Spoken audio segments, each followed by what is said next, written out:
Bledsoe was arrested. Patrick Montgomery was in court. Jonathan Manapa will stay in federal custody. No, I don't take responsibility at all. 40-year-old Virginia resident Joshua Haynes illegally entered the Capitol on January 6 of 2021. While he was inside, he sent text messages to his friends, including selfies. These were taken inside of senators' offices and through various locations throughout the Capitol. And along with those photos, Haynes wrote, quote, "I'm inside Congress. We stormed inside." And quote, "We are inside the Congress, the Senate. We stormed inside." No punctuation, so I don't know if I'm saying that right. Anyway, when one of his friends noted that the Capitol windows were broken, Haynes replied, quote, "I know, I crawled through the window." Haynes later asked a friend what happened with the certification of the votes, and the friend said, "I'm not really sure, but he gave a speech," which I presume he meant Pence. Then Haynes replied with, quote, "No, because we storm inside. They stopped debating and said the army is going to have to do it, decide who's president." Yeah, because that's how it works. Anyway, Haynes exited the building after about 30 minutes, but he remained on the Capitol grounds. And while he was out there, he helped two other people remove an air conditioning unit from an adjacent building. This is a government building. And then they purposely dropped it to the ground to try to break it. Then Haynes was seen on video. He was destroying media equipment in a staging area that had been set up for news outlets. So when the mob surrounded the media members in this area, they started screaming at them. They were trying to intimidate them. So the media members fled. They feared for their lives. They took off and they left behind camera equipment, mics, lights, all kinds of expensive items. Well, one of the outlets said that their media equipment, which was destroyed, was valued somewhere between $30,000 and $34,000. That's just one. So Haynes was seen in photos and on video. He was picking up these items, numerous pieces of media equipment. He was picking them up, slamming them to the ground, and then he was stomping on them. Then he picked it up again and he would throw them into a pile. There was like a huge pile going of other damaged equipment. A friend of Haynes texted him later, and he said he wanted to pass along a message from someone else that they knew. And he stated, quote, "Don't be like Antifa, tearing stuff up." Haynes replied, "Aw, too late. Broke lots of stuff," and LOL. Then he sent the friend a selfie showing him standing in front of the broken media equipment pile. And he wrote, quote, "We attacked the CNN reporters and the fake news and destroyed tens of thousands of dollars of their video and television equipment. Here's a picture behind me of the pile we made out of it." Haynes messaged another friend multiple times, and he said, quote, "They had to run away from us and leave all their equipment, so we destroyed it. I kicked the fake news ass. I liked it too. I have already seen a report of it, and I'm in the video destroying the stuff, but I'm wearing a mask." Then in another message, he said, quote, "I had to keep my face covered," and quote, "I want to get busted for tearing up the nation's capital and the fake news." So maybe a little Freudian slip there. He wanted to get caught.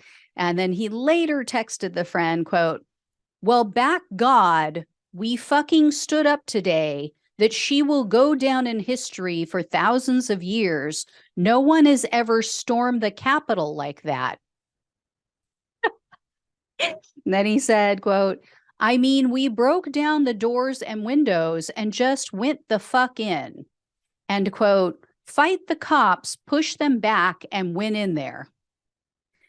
So on February 14th of 2021, Haynes texted a copy of his FBI wanted images to a friend, and he wrote, quote, "Erase immediately." He then followed that up with an emoticon of a man face palming because he realized, yeah, he wore a mask outside, but he took his mask off inside.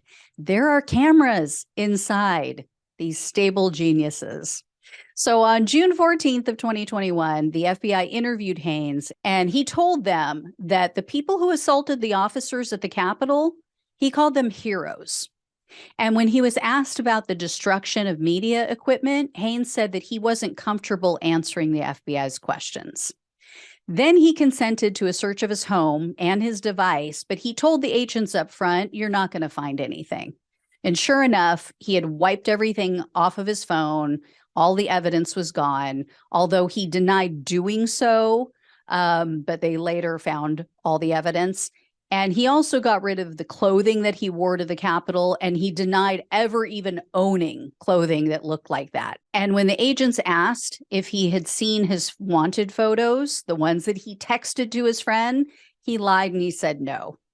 So Haynes was arrested on July 1st of 2021, and he was charged with obstructing an official proceeding, destruction of property in special maritime and territorial jurisdiction, entering a restricted building or grounds, 2 counts of disorderly conduct, 2 counts of physical violence, and parading or demonstrating in a Capitol. And Haynes was out on bond right after his arrest, as most of them are. But on July 27th of 2021, Haynes was arrested again for strangulation, malicious wounding, destruction of property, and assault and battery on a family member. So the judge revoked his bond, sent him back to jail. This was on August 13th of that same year, 2021. And then shortly before his sentencing for January 6th, Haynes was sentenced to 12 months in prison for that domestic violence event. In addition, according to Law and Crime news outlet, Haynes received a 5-year sentence in April of 2022 for domestic violence charges. So you guys aren't going to be surprised to hear this guy has an extensive criminal history.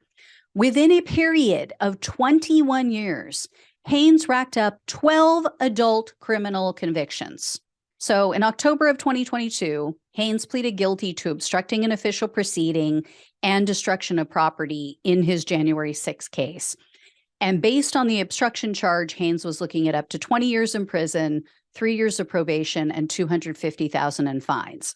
The prosecutor, however, requested a sentence of only 36 months in prison, 3 years of probation, and $2,000 in restitution. U.S. District Judge Tanya Chutkan presided over this case, and Haynes' mother submitted a letter to Chutkan saying that her son had been diagnosed with borderline personality disorder and obsessive compulsive disorder.